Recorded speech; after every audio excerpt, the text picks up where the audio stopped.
అండి, ఎలా ఉన్నారు? నేను మీ అంగుళమ్మాయిని. ఈరోజు మనం అసలు మ్యూచువల్ ఫండ్స్‌కిని, స్టాక్ మార్కెట్‌కిని అసలు డిఫరెన్స్ ఏంటో ఒకసారి చూద్దామా?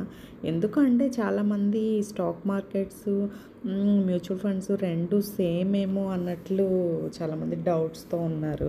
ఎందుకంటే చాలామంది అడుగుతున్నారు నన్ను. అంటే మేబీ స్టాక్ మార్కెట్‌కే వేరే పేరు లేట్‌గా మ్యూచువల్ ఫండ్స్ అని పెట్టారా ఏంటి అన్నది జస్ట్ చాలామందికి డౌట్. జస్ట్ అసలు వాటి రెండింటి మధ్య డిఫరెన్స్ ఏంటి, అసలు స్టాక్ మార్కెట్ అంటే ఏంటి, మ్యూచువల్ ఫండ్స్ అంటే ఏంటి అన్నది కూడా ఒకసారి చూద్దాము.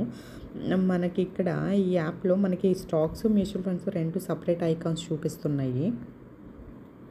ఇక్కడ వచ్చేసరికి ఫస్ట్ స్టాక్స్కి వచ్చి చూద్దాము. స్టాక్స్లో మనకి మీకు అందరికీ తెలిసిందే నిఫ్టీ 50 అని, బ్యాంక్ నిఫ్టీ అని, ఇవన్నీ అంతా సెన్సెస్, బ్యాంక్ నిఫ్టీ ఆల్మోస్ట్ అన్నీ మీకు ఐకాన్స్ అన్నీ చూపిస్తున్నాయి. ఇక్కడ చూపించే అన్నీ కూడా మనకి ఏ ఫండ్ ఎంతెంతగా కాస్ట్కి అవైలబుల్గా ఉన్నది అన్నది క్లియర్గా ఇక్కడ చూపిస్తుంది. మనం జస్ట్ ఒక ఫండ్ సెలెక్ట్ చేసుకుందాము. ఇక్కడ చూడండి, ఇక్కడ మనకి అంతా మ్యూచువల్ ఫండ్స్ లాగే సేమ్ ఉంటుంది. వీక్లీ రిటర్న్ కానీ, మంత్లీ రిటర్న్, ఇయర్లీ రిటర్న్ అంతా మనకి చూపిస్తుంది.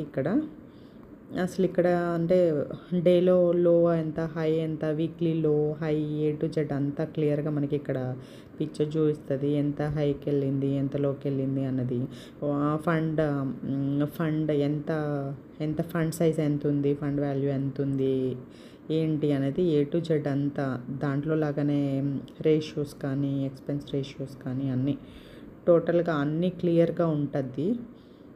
కానీ ఇక్కడ చూడండి, ఇక్కడ షేర్ హోల్డింగ్ అని ఉన్నాయి కదా. అసలు ఈ షేర్ని ఎంతమంది హోల్డ్ చేస్తున్నారు ఏంటి అన్నది ఇక్కడ మనకు క్లియర్గా పర్సంటేజ్ ఇచ్చాడు. ఇక్కడ promoters, mutual funds, retails, other domestic institutions, foreign institutions, ఈ 5 తీసుకొని ఉన్నారు అంటే వీళ్ళంతా ఇందులో ఇన్వెస్ట్ చేస్తున్నారు అని చెప్పేసి, అంటే వీళ్ళంతా ఇన్వెస్ట్ చేస్తున్నారు అన్నది ఇక్కడ క్లియర్గా తెలుస్తుంది. ఇది తీసుకెళ్ళి ఎక్కడ ఇన్వెస్ట్ చేస్తున్నారంటే ఇది ఓన్లీ వీళ్ళ కంపెనీలో. ఇది ఇక్కడ నేను సెలెక్ట్ చేసిన ఏ ఫండ్ అయితే సెలెక్ట్ చేశానో ఆ ఫండ్ ఆ కంపెనీలోనే వాళ్ళే యూజ్ చేస్తున్నారు. వీళ్ళు ప్రమోటర్స్ పెట్టినా, మ్యూచువల్ ఫండ్స్ పెట్టినా, వీళ్ళందరూ ఎవరు పెట్టినా కానీ ఆ మనీ అంతా తీసుకొని వచ్చి వీళ్ళే ఇన్వెస్ట్ చేస్తున్నారు.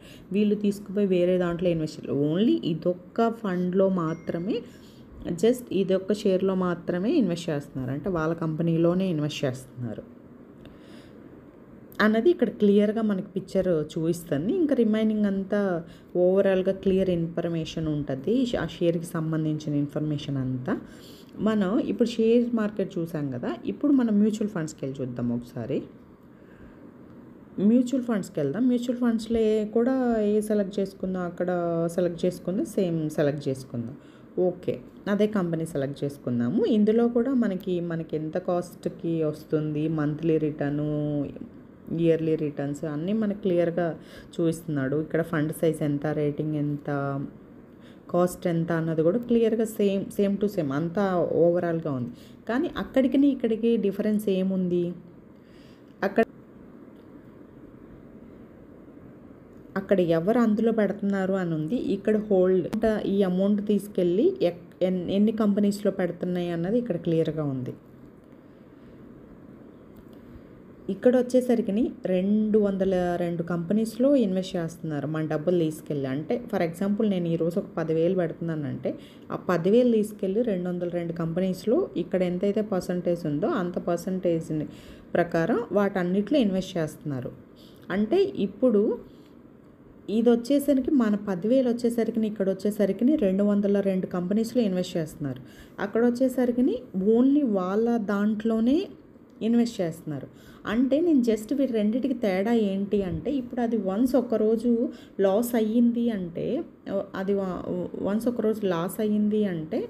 అది లాస్ అవుతుంది, పెరిగితే పెరుగుతుంది. కానీ ఇక్కడికొచ్చేసరికిని మ్యూచువల్ ఫండ్స్ దగ్గరకొచ్చేసరికిని మనకేంటి అంటే మనం 200 కంపెనీస్‌లో పెడుతున్నాము.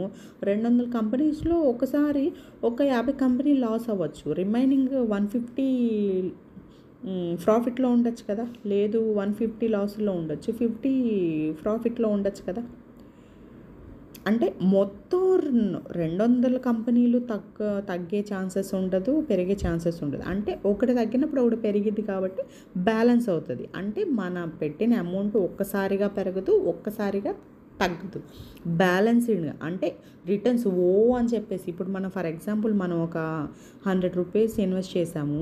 100 రూపీస్‌ని తీసుకెళ్ళి 150 చేసుకొని రెండో రోజుకి 150 చేసుకొని మూడో రోజుకి 70కి వచ్చేది బెటర్ అంటారా? లేకపోతే మన 100 రూపీస్‌ని తీసుకెళ్ళి 120 రూపీస్ చేసుకొని ఆ 120 రూపీస్‌ని 110కినో 100కినో తెచ్చుకోవడం బెటర్ అంటారా? అంటే ఆ రెండిటికి డిఫరెన్స్. అంటే అట్లా అని చెప్పేసి మీరు వెళ్ళి షేర్స్‌లో ఇన్వెస్ట్ చేయొద్దు, ఓన్లీ మ్యూచువల్ ఫండ్స్‌లోనే ఇన్వెస్ట్ చేయండి అని నేను చెప్పను. కాకపోతే మీకు నాలెడ్జ్ ఉండి, మీరు సర్టిఫికేషన్స్ చేసి, మీకు నాలెడ్జ్ ఉంది, ఏం ప్రాబ్లమ్ లేదు అనుకుంటే మీరు ఇన్వెస్ట్ చేసుకోవచ్చు. అందులో ఇబ్బందేం లేదు. ఎవరైతే మాకు నాలెడ్జ్ లేదు, మాకు జీరో నాలెడ్జ్, మేము ఇప్పుడే ఫ్రెష్‌గా స్టార్ట్ చేస్తున్నాము అని అనుకుంటారో వాళ్ళకి నేను చెప్పే జస్ట్ నా పర్సనల్ ఒపీనియన్ ఏంటి అంటే ఫస్ట్ మ్యూచువల్ ఫండ్స్‌కి వచ్చేసి అందులో ఇన్వెస్ట్ చేయండి. కొన్ని రోజులు మీకు నాలెడ్జ్ గెయిన్ అవుతుంది. ఆ తర్వాత షేర్ మార్కెట్స్ కూడా అనాలిసిస్ చేసుకొని అందులో కూడా ఇన్వెస్ట్ చేసుకోండి. నేను చేయొద్దని చెప్పను. కాకపోతే జీరో నాలెడ్జ్‌తో ఒకేసారి వెళ్ళిపోయి ఇన్వెస్ట్ చేసేసి లాస్ చేసుకోవద్దు అని జస్ట్ నా పర్సనల్ ఒపీనియన్ అది. ఓకేనా? నేనైతే ఎవరికి ప్రమోషన్స్ చేయట్లేదు, ఏం చేయట్లేదు. జస్ట్ నా నాలెడ్జ్‌ని జస్ట్ షేర్ చేస్తున్నాను అంతే. ఎందుకు అంటే జస్ట్ మనం ఈరోజు జస్ట్ నాలెడ్జ్ లేకుండా వెళ్ళేసి పెట్టేసి మనం రూ. 100 పెట్టేసి మనం రూ. 100 పోగొట్టుకునే కంటే మనం చిన్నగా నాలెడ్జ్‌ని గెయిన్ చేసుకొని ఆ తర్వాత ఇంకా డీప్‌గా వెళ్ళడం బెటర్ కదా అన్నది నా ఆలోచన. జస్ట్ అది నా పర్సనల్ ఒపీనియన్. మీకు నచ్చితే లైక్ చేయండి, షేర్ చేయండి, సబ్స్క్రైబ్ చేయండి. ఓకేనా? Thank you so much.